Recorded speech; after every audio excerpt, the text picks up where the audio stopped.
Paul Pogba. He'd faced the wrath of Jose Mourinho, survived transfer sagas worth hundreds of millions, carried France to World Cup glory. Paul Pogba thought he was untouchable, that he'd weathered every storm football could unleash. But the cruelest blow wasn't waiting on the pitch. It was sitting at his own family dinner table. Sometimes your worst enemy shares your DNA. In March 2022, Paul was tricked by childhood friends from the gritty Paris suburb where he and his brother Matthias grew up. He was snatched and held at gunpoint by two hooded men with assault rifles, who demanded 13 million euros for services rendered. Not a loan, not a family favor. Extortion at gunpoint by people who knew exactly where he lived. But here's the part that sounds like fiction. Paul's own brother Matthias was part of the conspiracy to extract the money from him. The same brother who had celebrated every goal, every trophy, every triumph alongside him. Paul paid them 100,000 euros, hoping this nightmare would end. It didn't. When he saw them again in Turin after joining Juventus, he finally alerted club lawyers, realizing his brother's betrayal knew no boundaries. Then came the psychological warfare. Matthias published a video on social media in August 2022, promising revelations about his younger brother that were likely to be explosive. But the accusations weren't just about money. They were designed to destroy Paul's reputation in the most unthinkable way possible. Matthias claimed that Paul had sought assistance from a witch doctor, alleging his brother had more faith in the witch doctor than in God during France's 2018 World Cup victory. Most shockingly, he claimed that Paul asked the witch doctor to neutralize Mbappé for a Champions League match between PSG and Manchester United in 2019. The cruelest twist? Matthias claimed his own life was in danger because Paul had betrayed his henchmen, who were taking aim at his entourage in retribution, essentially blaming Paul for the very crime Matthias helped orchestrate. Paul's defense was heartbreaking in its simplicity.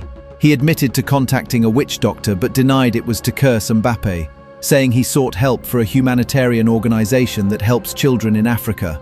But when your own brother is painting you as a witch doctor employing extortion victim, the truth becomes secondary to survival. French authorities eventually arrested Matthias and several accomplices, but the damage was done.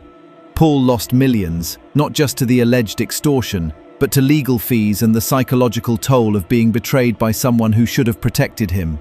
It's a reminder that in football, your biggest threat might not be on the opposing team, but the people closest to you. Ryan Giggs, the man who spent 13 Premier League titles building a reputation as Manchester United's most loyal player. Off the pitch, loyalty meant something very different. For 8 years, Giggs conducted an affair with Natasha, his brother Rodri's wife. Not a drunken mistake, not a brief lapse in judgment, but nearly a decade of systematic deception that would make professional spies jealous. Every family dinner, every holiday, every celebration was built on a lie that was destroying his brother's marriage from the inside. The affair only came to light during Giggs's super injunction battle with the press. While he was spending hundreds of thousands in legal fees trying to keep his name out of the papers, Rodri was discovering that his marriage had been a sham for the better part of a decade. The woman he thought he could trust, the brother he'd grown up with, both had been living double lives. The fallout was nuclear. Rodri and Natasha divorced, obviously. The Giggs family was shattered beyond repair. Christmas dinners became impossible. What made it worse was how calculated it all seemed. This wasn't a moment of weakness. It was a sustained campaign of betrayal that showed a complete disregard for family bonds. Giggs retired as a Manchester United legend, but his personal legacy became a masterclass in how to destroy relationships with surgical precision. The man who spent his career being absolutely reliable became the person his own brother could never trust again. That's not just irony, that's tragedy. Dani Alves. On the outside, he had it all. One of the most successful careers in football history. Multiple Champions League titles and a seemingly solid marriage to model Joanna Sands. Then everything unraveled in the most public way possible. When Alves was accused of serious misconduct in a Barcelona nightclub, the incident didn't just threaten his freedom, it destroyed his marriage in real time. Joanna Sands, who had been married to him since 2017, made the devastating decision to announce their separation while the case was still making headlines. The timing was brutal. As Alves was preparing his legal defense, his wife was preparing divorce papers. She didn't wait for a verdict, didn't stand by him through the process. She cut ties immediately and publicly.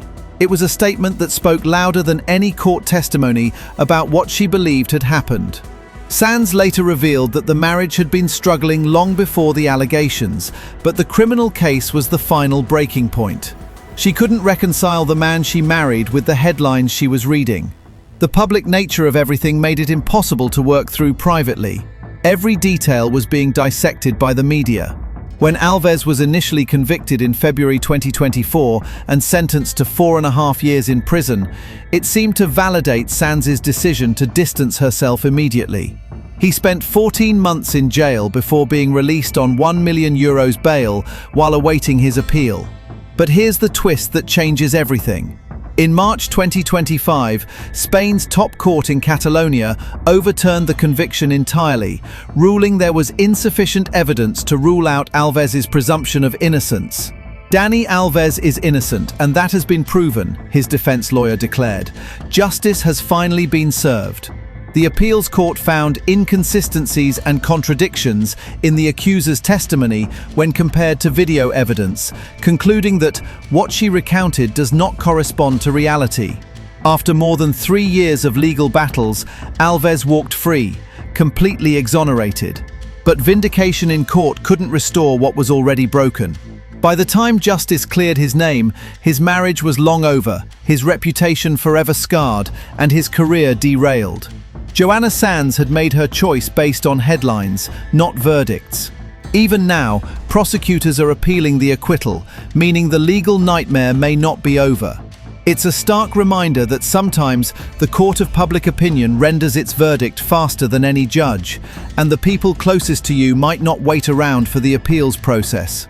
One night out didn't just threaten a career and a marriage, it showed how quickly everything can crumble when trust evaporates, even when innocence is eventually proven. Colin Hendry. The former rock at the heart of Scotland's defence, a leader, a captain, someone who could handle pressure. But when life hit him with a tragedy he couldn't defend against, the man who'd faced down the world's best strikers completely lost control. In 2009, Hendry's wife Denise died following complications from cosmetic surgery. She was 43 years old, and suddenly the former Blackburn Rovers captain found himself a widower trying to rebuild his life. What followed was a pattern of behaviour that showed how grief can twist someone into a person they never intended to become. Hendry began a relationship with beautician Sarah Kinder, but when she ended things in 2015, he couldn't accept it was over. He bombarded her with text messages, made unwanted visits to her home, and engaged in behaviour that crossed clear boundaries. The court heard he was extremely upset and confused by the breakup and was in something of an emotional turmoil. He was sentenced to community service for that harassment conviction, but the pattern didn't stop there. Fast forward to 2024, and history repeated itself with a different partner. For over 6 weeks after another relationship ended, Hendry sent messages from multiple email accounts, used no caller ID when his number was blocked, and even messaged his ex on LinkedIn. When calls went unanswered, he showed up at her house with unwanted gifts and flowers. The victim told police she felt depressed and anxious because of his behaviour and was unable to leave the house without fearing an unannounced visit from him.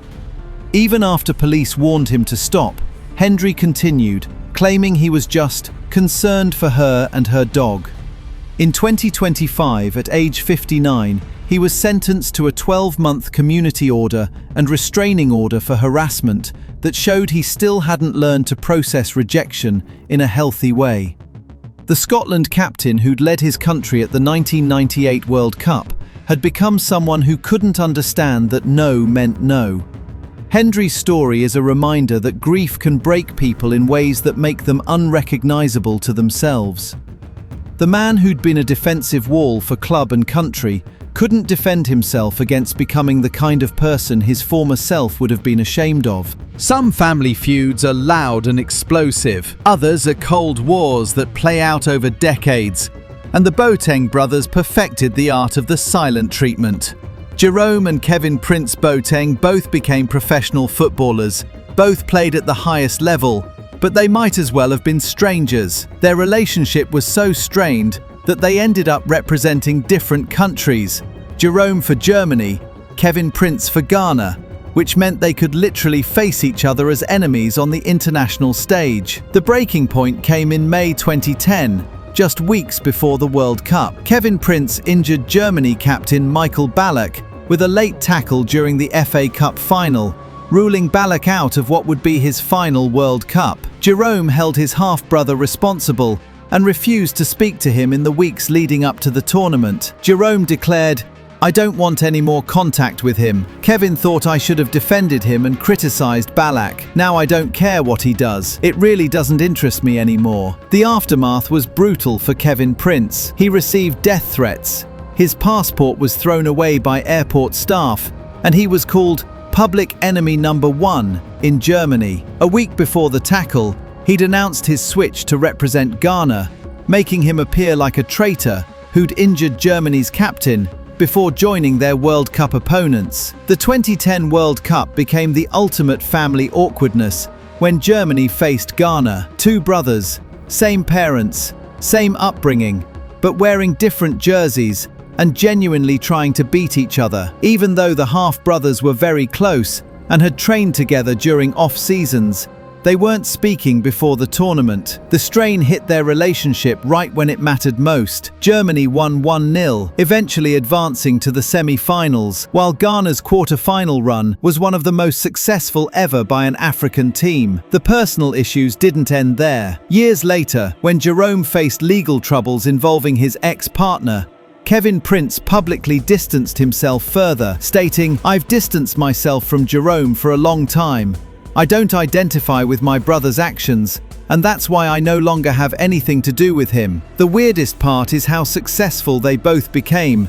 Jerome won the World Cup with Germany and had a stellar career at Bayern Munich. Kevin Prince played for AC Milan and Barcelona, but they achieved it all while maintaining what appears to be a completely fractured relationship. Their story proves that you can share DNA, share talent, and share the same sport, but still end up as complete strangers to each other. Sometimes the people who know you best are the ones who understand you least. Dele Alli, his smile fooled everyone. Here was England's golden boy, scoring wonder goals for Tottenham, lighting up the 2018 World Cup, looking like he had the world at his feet. But behind that smile was a childhood so traumatic, it reads like a social services case study from hell. At 6 years old, Ali experienced serious childhood trauma at the hands of his mother's friend. His mother struggled with addiction issues. He was sent to Africa to learn discipline and then returned to England. By 7, he had started smoking. By 8, he was involved in distributing illegal substances, riding around on his bike with football on top and other things hidden underneath because, as he was told, they wouldn't stop a kid. At 11, he faced a terrifying experience involving a bridge, himself, and someone from a neighboring estate. At 12, he was adopted by an amazing family who gave him the stability he desperately needed. But trauma doesn't disappear just because you change addresses. Ali admitted that he had been numbing his feelings for years through drinking and other behaviors, not realizing he was using substances to hide from something rather than for pleasure. The football world saw his decline at Tottenham as tactical issues or motivation problems. Jose Mourinho famously called him a lazy guy in training in front of cameras for Amazon's documentary, but the reality was much more complex. Mourinho later apologized privately for the comment, but that wasn't shown in the documentary. Ali had become dependent on sleeping medication as a way of dealing with unprocessed trauma from his childhood. In 2023, after returning from a loan spell at Besiktas and facing another surgery, Ali could feel himself sliding back into destructive patterns. That's when he made the decision to spend 6 weeks in a rehabilitation facility in the United States for addiction, mental health, and trauma treatment. "I was waking up every day, winning the fight, going into training every day smiling, willing to show I was happy. Inside, I was losing the battle, and it was time to change, he revealed in an emotional interview with Gary Neville. His story isn't just about childhood trauma. It's about how unaddressed pain can sabotage even the most promising careers. At 24, Ali had considered retiring from football entirely, staring at himself in the mirror one morning and asking if he could quit doing the thing I love. Diego Maradona's death in 2020 was supposed to be the end of football's most chaotic story. Instead, it was just the beginning of a legal battlefield that made his playing career look peaceful by comparison. Maradona left behind a complicated legacy, not just on the pitch, but in terms of family. Multiple children from different relationships, unclear paternity situations, and a fortune that everyone wanted a piece of. When he died, the lawyers probably celebrated harder than Argentina did when he scored the hand of God. The estate battle became a circus, different children coming forward with claims, paternity tests being demanded, properties being disputed. Some of his children had barely known him, others had been estranged for years, but suddenly everyone was family when the inheritance discussions started. What made it particularly messy was how public it all became. Instead of grieving privately and working things out behind closed doors,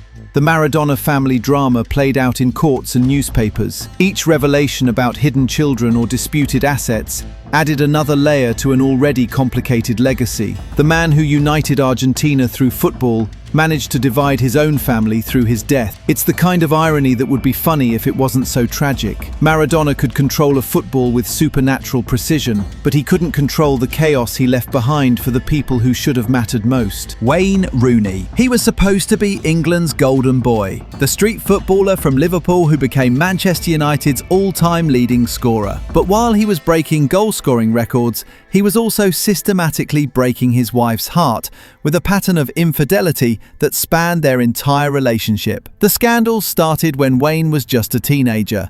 In 2004, when he was 18 and had just moved to Manchester United, it was revealed that he had paid £140 for intimate services with a 21-year-old woman, Charlotte Glover, even giving her his autograph as a souvenir. But this wasn't a one-off. He had also been visiting a brothel in Liverpool multiple times, caught on CCTV in situations that would haunt his marriage for decades. The timing couldn't have been worse for Colleen. She later admitted that when the first scandal broke, "I'd never even slept with Wayne. I was only 16, and we weren't having that kind of relationship at that stage." While she was maintaining her innocence, her boyfriend was already living a double life. The incidents kept coming. In September 2017, Wayne was arrested for drink driving while in a car belonging to Laura Simpson, a woman he'd met in a bar earlier that evening. Simpson later claimed they had kissed and cuddled, adding another layer of humiliation for pregnant Colleen, who was on holiday in Spain at the time. Even after moving to America supposedly for a fresh start, Wayne couldn't stay out of trouble. In February 2019, he was spotted partying with bartender Vicky Rosiek in Florida during a 10-hour drinking session, and later that year was photographed following an unknown woman into a hotel lift in Vancouver. In 2021, photos emerged of him appearing unconscious in a hotel room with 3 young women after a night out in Manchester. The images went viral, with one woman posing provocatively next to the sleeping footballer and captioning it, "Mooney Rooney." The pattern became so consistent that Colleen reportedly banned Wayne from going out alone, wanting him to be escorted at all times by a responsible adult, such as her brother Joe. She essentially treated her husband like a teenager who couldn't be trusted with freedom. What makes Wayne's story particularly sad is how Colleen handled it all with dignity, while he continued making the same mistakes. Wayne's infidelity wasn't just about betraying his wife, it was about betraying the family brand they'd built together, the sponsors who paid him millions to be a role model, and the fans who looked up to him. But most tragically, it was about a man who had everything but couldn't stop sabotaging the one relationship that mattered most. Looking at these stories, there's a pattern that's impossible to ignore. Football success doesn't protect you from family dysfunction. Every one of these players' stories shows that the people closest to you can cause the most damage. Spouses who should support you instead abandon you. Children who should honor your memory instead fight over your assets. And sometimes, you become your own family's biggest threat through addiction, infidelity, or inability to handle the pressure of being constantly watched. These aren't just cautionary tales about fame and fortune. They're reminders that success means nothing if you can't fight your own demons. or trust the people in your life. The next time you watch your favorite player celebrate a goal, remember that behind that moment of joy might be family drama that would make reality TV producers jealous.